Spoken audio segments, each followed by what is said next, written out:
ಎಲ್ರಿಗೂ ನಮಸ್ಕಾರ. ಇತ್ತೀಚಿನ ದಿನಗಳಲ್ಲಿ ಚಿನ್ನದ ಬೆಲೆ ದಿನದಿಂದ ದಿನಕ್ಕೆ ಏರ್ತಲೇ ಇದೆ. 1 ಗ್ರಾಮ್ ಚಿನ್ನ ಖರೀದಿಸೋದು ಈಗ ಹಲವರಿಗೆ ಕಷ್ಟವಾಗ್ತಿದೆ. ಹಾಗಾದರೆ ಚಿನ್ನದ ಬೆಲೆ ಯಾಕೆ ಇಷ್ಟು ಹೆಚ್ಚಾಗ್ತಿದೆ? ಇದರ ಹಿಂದೆ ಇರೋ ಪ್ರಮುಖವಾದ ಕಾರಣಗಳೇನು? ಇವತ್ತು ಇದನ್ನು ಸರಳ ಕನ್ನಡದಲ್ಲಿ ತಿಳ್ಕೊಳ್ಳೋಣ ಬನ್ನಿ.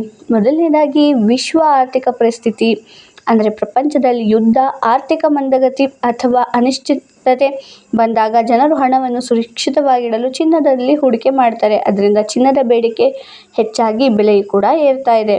ಇನ್ನು ಡಾಲರ್ ಮೌಲ್ಯದ ಬದಲಾವಣೆ ಕೂಡ ಆಗಿದೆ.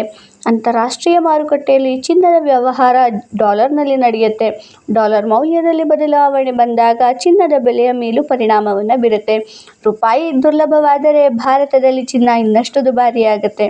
ಇನ್ನು ಮದುವೆ ಮತ್ತು ಹಬ್ಬಗಳ ಸೀಸನ್ ಇದ್ದಾಗಲೂ ಕೂಡ, ಅಂದರೆ ಭಾರತದಲ್ಲಿ ಮದುವೆ, ಅಕ್ಷಯ ತೃತೀಯ, ದೀಪಾವಳಿಗೆ ಹೀಗೆ ಈ ರೀತಿ ಹಬ್ಬಗಳ ಸಾಲಿನಲ್ಲಿ ಕೂಡ ಚಿನ್ನದ ಖರೀದಿ ಹೆಚ್ಚಾಗಿರುತ್ತೆ. ಬೇಡಿಕೆ ಹೆಚ್ಚಾದಂತೆ ಬೆಲೆಯೂ ಏರುತ್ತೆ. ಇನ್ನು 4ನೇದಾಗಿ ಬ್ಯಾಂಕ್ಗಳಲ್ಲಿ ಬಡ್ಡಿ ದರಗಳ ಪರಿಣಾಮ ಕೂಡ ಇದರಲ್ಲಿ ಕಾರಣವಾಗುತ್ತೆ. ಕೆಲವೊಮ್ಮೆ ಬ್ಯಾಂಕ್ ಬಡ್ಡಿ ದರ ಕಡಿಮೆಯಾದಾಗ ಜನರು ಹಣವನ್ನು ಬ್ಯಾಂಕ್ನಲ್ಲಿ ಇಡುವ ಬದಲು ಚಿನ್ನವನ್ನು ಹೂಡಿಕೆ ಮಾಡ್ತಾರೆ. ಇದು ಚಿನ್ನದ ಬೆಲೆ ಏರಿಕೆಗೆ ಕಾರಣವಾಗಿರುತ್ತೆ.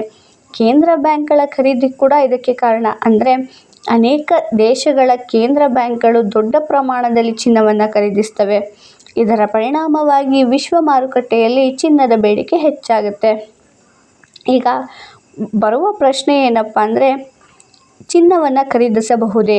ತಜ್ಞರ ಪ್ರಕಾರ ಚಿನ್ನವು ದೀರ್ಘಕಾಲದ ಸುರಕ್ಷಿತ ಹೂಡಿಕೆ ಅಂತ ಪರಿಗಣಿಸಲಾಗುತ್ತೆ. ಆದರೆ ಬೆಲೆ ತುಂಬ ಹೆಚ್ಚಿರುವ ಸಮಯದಲ್ಲಿ ಒಮ್ಮೆಲೆ ಹೆಚ್ಚು ಹಣ ಹೂಡಿಕೆ ಮಾಡುವ ಮೊದಲು ಯೋಚಿಸೋದು ಉತ್ತಮ.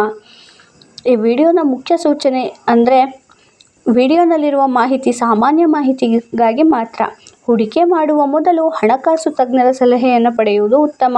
ಈ ಚಾನೆಲ್ ಯಾವುದೇ ಲಾಭ ಅಥವಾ ನಷ್ಟಕ್ಕೆ ಹೊಣೆಗಾರರಾಗಿರುವುದಿಲ್ಲ.